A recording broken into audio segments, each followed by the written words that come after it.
Hey, Pastor Steve Waldron, I hope you're having a great day in Jesus. This was sent to us by our friends at Christ the King Apostolic Church in, I think it's O'Fallon, Illinois. Let's see. God bless J. Andrew Romine, wonderful pastor and former campus pastor at Indiana Bible College. Great preacher. He's taught it and preached at Youth Congress before, but we are so thankful for them to look through this. So this is a 3-volume set, the Hebrew Bible, a translation and commentary by Robert Alter. And I've done some reading on Robert Alter in many months past, but he's kind of a name in scholarship, especially Hebrew scholarship. So let's see what happens when we pull this guy out. Look at that. Isn't that gorgeous? Look at that. Oh, yeah. So we're going to take a crack on the inside of this. Comes beautifully boxed. He sent it to me from Amazon gift. Again, we are so appreciative of that. Maybe go to their YouTube channel. He has some great teachings. He's just a phenomenal young man, teacher. And you know, he sent me his youth minister, a young lady, Bollinger, I forget her first name, who did some stuff on technology that was just fantastic. So let's take a look. This is the writings. And so the Bible in English and heresy of explanation. So this is going to be like Psalms, Proverbs, Job, Lamentations, Esther, Ezra, 1 Chronicles, 2 Chronicles. Let's just see how they did like Job. We may have to do some reading in these as well. This is the prophets. The Hebrew Bible, it's still just like the English Bible, but it's normally broken up into either 22 or 24 books. They combine some of the books, like 1st and 2nd Chronicles, 1st and 2nd Kings, and these type things. And so here's Jeremiah. The paper on this is just gorgeous. Let me let you see. The printing is good, no ghosting. The notes down at the bottom are, smaller than the print, which I like. I don't like small print, but they're smaller than the Bible text. So this is a translation with a commentary. Looks like this one's got a little snake crawling up, and I'm assuming that's talking about the fall of man. So this is probably not something you want to carry to church with you. Now, one thing that I love about stuff like this, having had some Jewish commentaries and things in times past, is the thinking process of the Jewish mind. So I'm positive you can get some great background from a Jewish thought process. And it's smooth, it's not corrugated like many. This is what it looks like without the slip cover. We'll go to the side. And has a beautiful gold and light gray headband and tailband, which is like diamond shaped. We're going to see if it's Smith sewn. We're going to see if it lays flat here, kind of at the, it doesn't, so it may not be. Boy, it's even got a thing on like translating the names of God. See, that's good. Principal sites in Israel. Let's look and see. Introduction to Genesis. Copious introductions.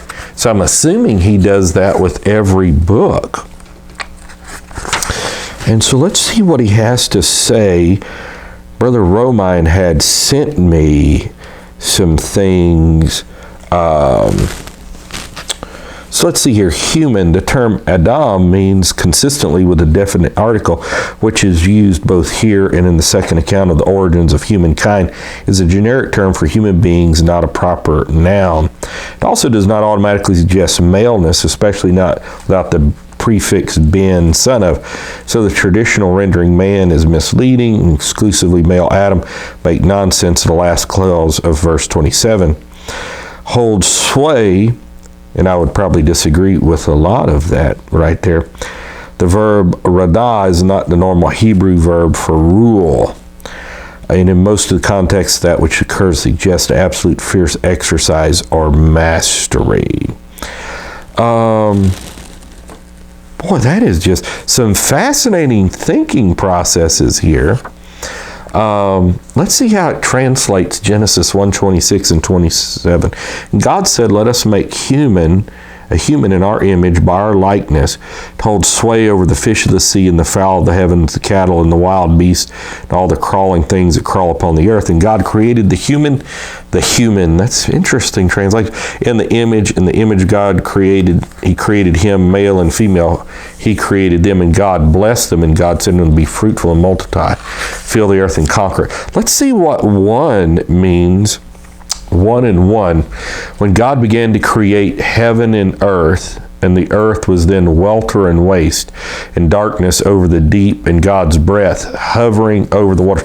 See, all that, God's breath, the Spirit of God, God's breath, that's the very oneness thing.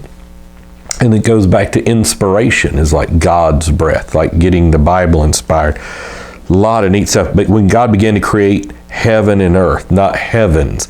So here you have a Hebrew scholar congruing with the King James Version that it is heaven. So that is fantastic. Look at this. The verb attached to God's breath, wind, spirit, ruah, elsewhere describes an eagle fluttering over its young, and so might have a connotation of parturition or nurture, as well as rapid back and forth movement. The Hebrew uses a cardinal, not an ordinal number, as with all the 6 days except the sixth. The expected definite article is omitted.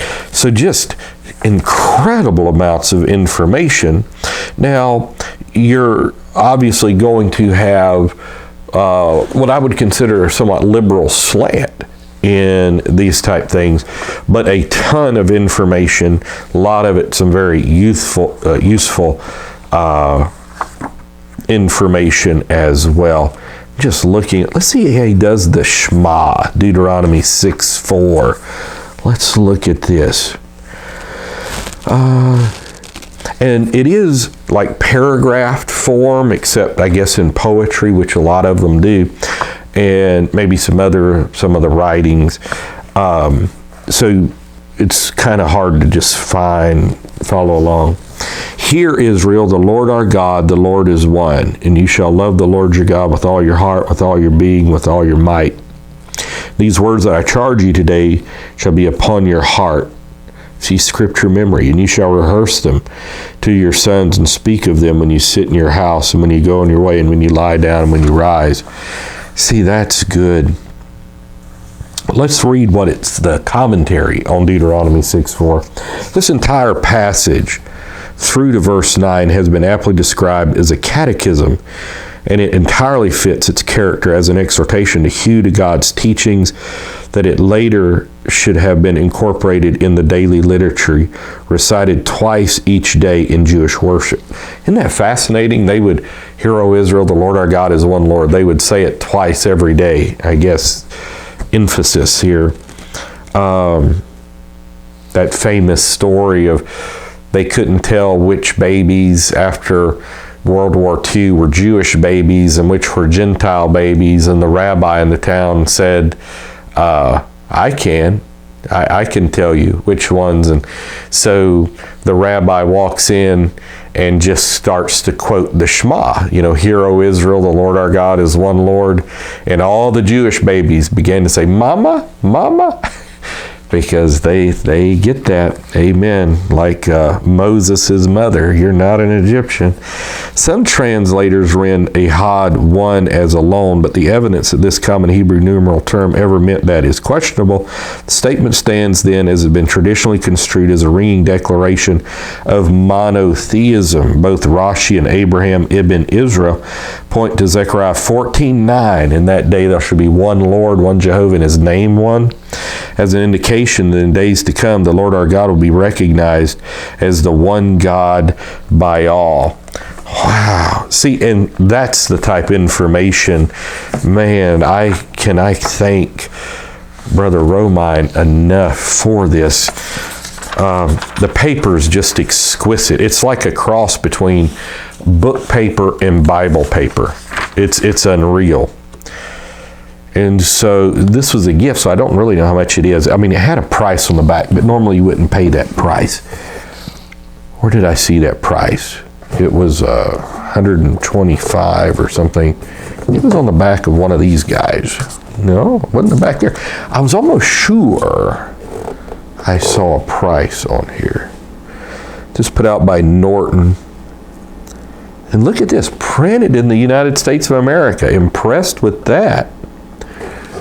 Well, I don't see that price any longer. Maybe it was on one of the cards that was sent. I'm not sure. But it looks like a solid 10-point print. And we'll go ahead and measure. I won't measure the thickness because it's 3 different thicknesses, obviously. And so look at this. It is about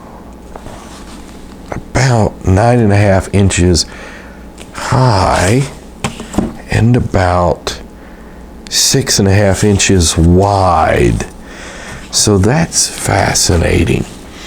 So let's see if we can find like Isaiah 9:6 and see how it does in there. Thankfully, I turned almost right to that. Isaiah 9:6.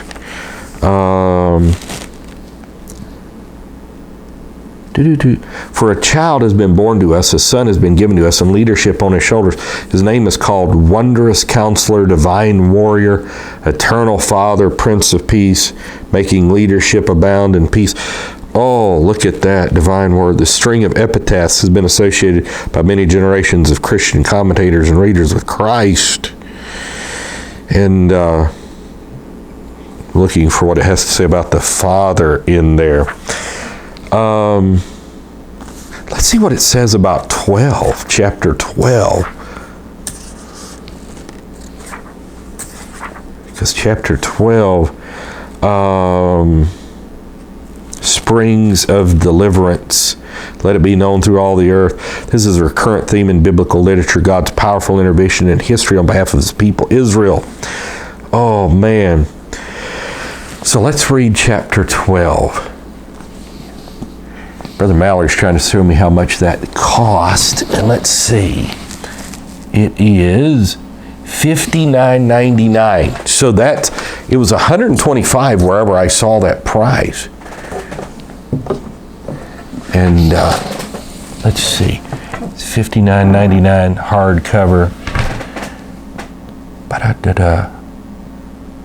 Then you can buy 5 books of Moses translation commentary like separately, $26.97. So that is good. Whoops, I just hit something. Thank you, Brother Mallory. So that's not bad for this. Winner of the Penn Center USA Literary Award for Translation, Claret Jewish Book Award for Translation, Tablet, New Republic, The New Yorker, Huffington Post. Okay, so let's read chapter 12 of Isaiah. And you shall say on that day, I acclaim you, O Lord. Though you raged against me, your wrath is withdrawn, you comforted me. Look, God is my deliverance. I trust and fear not, for my strength and my power is Yah. And he became my deliverance. He became my salvation. And you shall draw water joyously from the springs of deliverance. And you shall say on that day, acclaim the Lord, call upon his name, make known his feats to the people, proclaim his name, that his name is exalted. Hymn to the Lord, That's wonderful. For he hath wrought proudly. Be it known through all the earth. Shout loud, sing gladly, Zion's dweller. For great in the midst is Israel's Holy One. Oh, man. See, and you want to go to Isaiah 14 on Satan, Isaiah 7:14. How does he do? Psalm 23. There's so much. 2 Chronicles 7:14. But we just can't get to it all. Again, I'm just so humbled and appreciative for this. Elegantly done, hardcover, $59.99. Tough to beat that. Let's see if it fits back in real good. Sometimes you can get them in, get them out, can't get them back in. Let's see, this is the last one. Get it, it's in. The Hebrew Bible by Robert Alter. May have to do some comparisons with this thing over the course of time. So God bless you today. Live for Jesus. Talk with you later. Amen.